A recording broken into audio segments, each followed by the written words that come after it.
July 20 ಇವತ್ತಿನ ದಿನ Indian ಹಿಸ್ಟ್ರಿಯಲ್ಲಿ one of the dark days ಅಂತ ನೋಟ್ ಆಗುತ್ತೆ. ಇವತ್ತು ನಮ್ಮ ಇಂಡಿಯನ್ ಯಂಗ್ಸ್ಟರ್ಸ್ ರೆವಲ್ಯೂಷನರಿ ಸ್ಪಿರಿಟ್ ನ ತೋರಿಸ್ತಾರೆ. ಈ ರೆವಲ್ಯೂಷನರಿ ಸ್ಪಿರಿಟ್ ನಾವು ಬರೀ ಹಿಸ್ಟ್ರಿ ಬುಕ್ಸ್ ಅಲ್ಲಿ ಓದ್ತಾ ಇದ್ದಿದ್ದು. ಈ ತರ ರೆವಲ್ಯೂಷನರಿ ಸ್ಪಿರಿಟ್ ಬಗ್ಗೆ ನಾವು ಬರೀ ಕಥೆಗಳು ಕೇಳ್ತಾ ಇದ್ವಿ. ಏನು ಕಾರಣ ಇಲ್ದಲೆ ಪೊಲೀಸ್ ಮಕ್ಕಳನ್ನ ಹೊಡಿತಾ ಇದ್ದಾರೆ.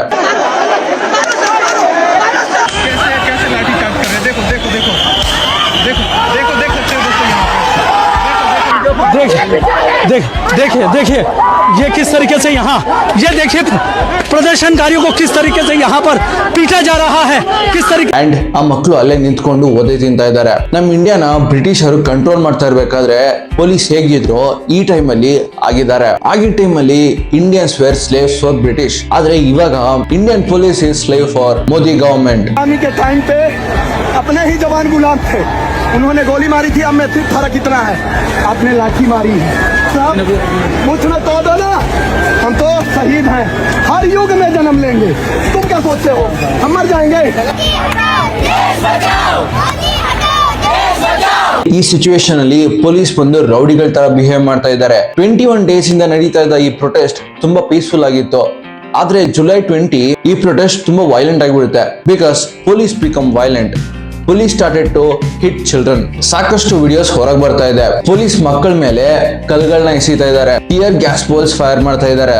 For no reason police is hitting children. Police वाले भी पथराव कर रहे हैं. देखिए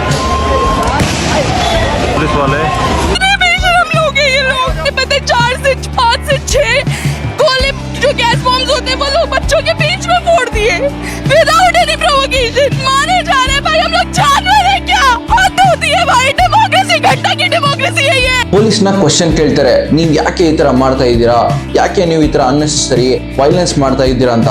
ಆದ್ರೆ they didn't have answer. Sir आप एक चीज बता पाएंगे कि आपको जरूरत क्यों लगी टीयर गैस यूज करने की प्रोटेस्टर्स के ऊपर? सर क्या आप प्लीज बता सकते हैं कि आपको पुलिस मीडिया से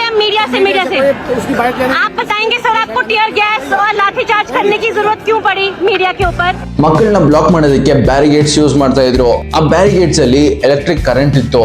ನಮ್ಮ ಎಜುಕೇಶನ್ ಸಿಸ್ಟಮ್ ಅಲ್ಲಿ ಚೇಂಜಸ್ ಆಗ್ಬೇಕು. ಲೀಡರ್ಸ್ ರೆಸ್ಪಾನ್ಸಿಬಿಲಿಟಿ ತಗೊಳ್ಬೇಕು. ಅವರು ಈ ಘಟನೆಗೆ ಡೈರೆಕ್ಟ್ ಆಗಿ ಲಿಂಕ್ ಆಗಿದ್ರು ಸರಿ, ಆಗದೆ ಇದ್ರು ಸರಿ. ನಾನು ಧರ್ಮೇಂದ್ರ ಪ್ರಧಾನ್ ಬಗ್ಗೆ ಮಾತಾಡ್ತಾ ಇದ್ದೇನೆ. ನಾನು ಒಂದು ಎಕ್ಸಾಂಪಲ್ ಕೊಡ್ತೀನಿ. ನೀವಂತೂ ಕ್ರಿಕೆಟ್ ನೋಡ್ತೀರಾ. ಈಗ T20 ನಡೀತಾ ಇದೆ. ಇದರಲ್ಲಿ ಇಂಡಿಯಾ ಐರ್ಲೆಂಡ್ ಮತ್ತೆ ಇಂಗ್ಲೆಂಡ್ ವಿರುದ್ಧ ಬ್ಯಾಕ್ ಟು ಬ್ಯಾಕ್ ಸೋಲ್ಗಳನ್ನ ಕಾಣ್ತಾ ಇದೆ. ಈಗ ಕ್ರಿಕೆಟ್ ಅನ್ನೋದು ಒಂದು ಟೀಮ್ ಸ್ಪೋರ್ಟ್. ಆದ್ರೂ ಕ್ಯಾಪ್ಟನ್ ರೆಸ್ಪಾನ್ಸಿಬಿಲಿಟಿ ತಗೊಳ್ಬೇಕು. ಪ್ರತಿ ಕ್ವಶನ್ಗೆ ಕ್ಯಾಪ್ಟನ್ ಆನ್ಸರ್ ಮಾಡಬೇಕು. ಯಾಕಂದ್ರೆ ವಿನ್ ಆದಾಗ ಕ್ಯಾಪ್ಟನ್ ಗೆ ಕ್ರೆಡಿಟ್ ಸಿಗೋದು, ಅಂಡ್ ಸೋತಾ ಕೂಡ ಅಷ್ಟೇ ಆ ಕ್ಯಾಪ್ಟನ್ ರೆಸ್ಪಾನ್ಸಿಬಿಲಿಟಿ ತಗೊಳ್ಬೇಕು. ಈ should be responsible even for the failure. ಈಗ ನಮ್ಮ ಇಂಡಿಯನ್ ಎಜುಕೇಶನ್ ಸಿಸ್ಟಮ್ ಅಲ್ಲಿ ಏನಾದ್ರು ಚೇಂಜಸ್ ಆಗಿ ಅದೇನಾದ್ರು ಸಕ್ಸಸ್ಫುಲ್ ಆದ್ರೆ ಅದು ಕ್ರೆಡಿಟ್ ಯಾರಿಗೆ ಸಿಗುತ್ತೆ? ಎಜುಕೇಶನ್ ಮಿನಿಸ್ಟರ್ ಸಿಗುತ್ತೆ. ನೀಟ್ ಎಕ್ಸಾಮ್ ಪೇಪರ್ ಲೀಕ್ ಆಗುತ್ತೆ, ಪದೇ ಪದೇ ಲೀಕ್ ಆಗುತ್ತೆ. 1 ಸತಿ ಅಲ್ಲ 2 ಸತಿ ಅಲ್ಲ, ಸಾಕಷ್ಟು ಸತಿ ಲೀಕ್ ಆಗುತ್ತೆ. ಎಷ್ಟು ಸತಿ ಲೀಕ್ ಆಗುತ್ತೋ ಅಷ್ಟು ಸತಿನು ಎಜುಕೇಶನ್ ಮಿನಿಸ್ಟರೇ ಅದಕ್ಕೆ ರೆಸ್ಪಾನ್ಸಿಬಲ್. ಎಲ್ಲಾ ಫೀಲ್ಡ್ ಅಲ್ಲೂ ಇದೇ ತರನೇ ಆಗೋದು. 1956 ಅಲ್ಲಿ ಲಾಲ್ ಬಹದ್ದೂರ್ ಶಾಸ್ತ್ರಿ ರೈಲ್ವೆ ಮಿನಿಸ್ಟರ್ ಆಗಿದ್ರು. ತಮಿಳುನಾಡು ಅಲ್ಲಿ ರೈಲ್ ಆಕ್ಸಿಡೆಂಟ್ ಆಗುತ್ತೆ. ಆ ರೈಲ್ ಆಕ್ಸಿಡೆಂಟ್ ಅಲ್ಲಿ 150 ಜನ ಸತ್ತೋಗ್ತಾರೆ. ಇಲ್ಲಿ ಕ್ವೆಶ್ಚನ್ ಏನು ಅಂದ್ರೆ, ಮಿಸ್ಟರ್ ಲಾಲ್ ಬಹದ್ದೂರ್ ಶಾಸ್ತ್ರಿ ಸ್ವತಃ ಈ ಬ್ರಿಡ್ಜ್ ನ ಕಟ್ಟೋದಕ್ಕೆ ಹೋಗಿದ್ರ? ನೋ, ಅಲ್ಲಿ ಒಂದು ಟೆಕ್ನಿಕಲ್ ಫೇಲಿಯರ್ ಆಗಿತ್ತು. ಆದ್ರೆ ಮಿಸ್ಟರ್ ಲಾಲ್ ಬಹದ್ದೂರ್ ಶಾಸ್ತ್ರಿ ಅವ್ರ ಜಾಬ್ ನ ಅಲ್ಲೇ ರಿಸೈನ್ ಮಾಡ್ತಾರೆ. ಈಗ ಇಲ್ಲಿ ಕ್ವೆಶ್ಚನ್ ಏನು ಅಂದ್ರೆ, ಇವತ್ತಿನ ಜನರೇಷನ್ ಅಲ್ಲಿ ಈ ತರ ಮೆಚುರಿಟಿ ಎಕ್ಸ್ಪೆಕ್ಟ್ ಮಾಡೋದು it is next to impossible. ಈಗ ಎಲ್ಲರಿಗೂ ಗೊತ್ತು ಎಜುಕೇಶನ್ ಮಿನಿಸ್ಟರ್ ಸ್ವತಃ ಈ ಪೇಪರ್ ನ ಲೀಕ್ ಮಾಡಿಲ್ಲ ಅಂತ. ಆದ್ರೆ ಪೇಪರ್ ಲೀಕ್ ಆಯ್ತು. ಇಲ್ಲಿ ಸಿಸ್ಟಮ್ ಫೇಲ್ ಆಗಿದೆ. ಅಕೌಂಟಬಿಲಿಟಿ ಲೀಡರ್ದೇ ಆಗಿರುತ್ತೆ. ಇಲ್ಲಿ ಮೇನ್ ಪ್ರಾಬ್ಲಮ್ ಏನು ಅಂದ್ರೆ, ಸಾಕಷ್ಟು ಸ್ಟೂಡೆಂಟ್ಸ್ಗೆ ಬರೀ 7 ಕರಿಯರ್ ಆಪ್ಷನ್ಸ್ ಬಗ್ಗೆ ಗೊತ್ತಿರೋದು. ಮೆಡಿಸಿನ್, ಇಂಜಿನಿಯರಿಂಗ್, ಲಾ, ಫಿನಾನ್ಸ್, ಡಿಸೈನ್, ಕಂಪ್ಯೂಟರ್, ಮ್ಯಾನೇಜ್ಮೆಂಟ್.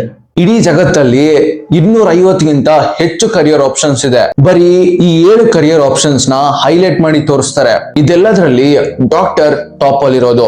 ಯಾಕಂದ್ರೆ ಈ ಪ್ರೊಫೆಷನ್ ತುಂಬಾ ರೆಸ್ಪೆಕ್ಟೆಡ್. ಈ ಪ್ರೊಫೆಷನ್ ಗೆ ಮರ್ಯಾದೆ ಜಾಸ್ತಿ. ಸಾಕಷ್ಟು ಫ್ಯಾಮಿಲಿಗಳು ಒಂದೇ ತರ ಯೋಚನೆ ಮಾಡ್ತಾರೆ, ನಮ್ಮ ಮಗ ಅಥವಾ ಮಗಳು ಡಾಕ್ಟರ್ ಆದ್ರೆ ಸೊಸೈಟಿಯಲ್ಲಿ ನಮ್ ಮರ್ಯಾದೆ ಜಾಸ್ತಿ ಆಗುತ್ತೆ. ಆದ್ರೆ ಅವ್ರು ಯೋಚನೆ ಮಾಡಲ್ಲ, ಈ ಪ್ರೊಫೆಷನ್ ಅಲ್ಲಿ ನನ್ನ ಮಗಳಿಗೆ ಅಥವಾ ನನ್ನ ಮಗನ್ಗೆ ಇಂಟ್ರೆಸ್ಟ್ ಇದೆಯಾ ಇಲ್ವಾ ಅಂತ.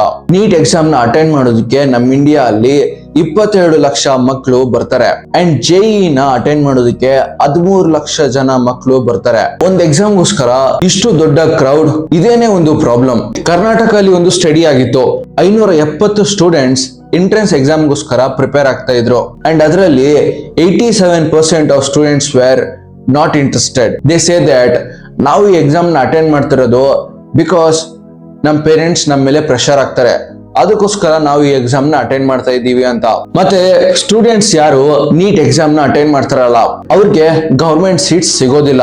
ಯಾಕಂದ್ರೆ ಪ್ರತಿ ವರ್ಷ 22 ಲ್ಯಾಕ್ ಸ್ಟೂಡೆಂಟ್ಸ್ ಈ ಎಕ್ಸಾಮ್ ನ ಅಟೆಂಡ್ ಮಾಡ್ತಾರೆ. ಆದ್ರೆ ಗವರ್ಮೆಂಟ್ ಸೀಟ್ಸ್ ಎಷ್ಟಿದೆ? 63,296. ಅಂದ್ರೆ 35 ಸ್ಟೂಡೆಂಟ್ಸ್ ಅಲ್ಲಿ ಒಬ್ಬರಿಗೇನೆ ಗವರ್ಮೆಂಟ್ ಸೀಟ್ ಸಿಗೋದು. 80% ಮೆಡಿಕಲ್ ಸ್ಟೂಡೆಂಟ್ಸ್ ರಿಪೋರ್ಟ್ ಮಾಡ್ತಾರೆ ದೇ ಫೀಲ್ ಬರ್ನ್ ಔಟ್. ಒಂದು NMC ಸರ್ವೆ ಅಲ್ಲಿ 37,000 students they report that they are going through serious mental illness. Last 5 years ಅಲ್ಲಿ 122 ಮೆಡಿಕಲ್ ಸ್ಟೂಡೆಂಟ್ಸ್ ಅವರು ಸೂಸೈಡ್ ಮಾಡ್ಕೊಂಡ್ರು. ಇದು ಯಾವುದೇ ತರ ಆಕ್ಸಿಡೆಂಟ್ ಅಲ್ಲ, this is how our system is. ಈಗ ಸೊಲ್ಯೂಷನ್ ಏನು? ನಮ್ಮ ಎಜುಕೇಶನ್ ಮಿನಿಸ್ಟರ್ ರೆಸ್ಪಾನ್ಸಿಬಿಲಿಟಿ ತಗೊಳ್ಬೇಕು. Problems must be solved through dialogue. ನಾವು ಸೊಲ್ಯೂಷನ್ಸ್ ಮೇಲೆ ಕ್ವಿಕ್ಲಿ ಆಕ್ಟ್ ಮಾಡಬೇಕು. ಈ ಸಿಚುವೇಶನ್ ಅಲ್ಲಿ ಟ್ರಾನ್ಸ್ಪರೆನ್ಸಿ ಇರಬೇಕು. ಅಕೌಂಟಬಿಲಿಟಿನ ಡಿಮಾಂಡ್ ಮಾಡೋದು ಯಾವುದೇ ತರ ತಪ್ಪಲ್ಲ.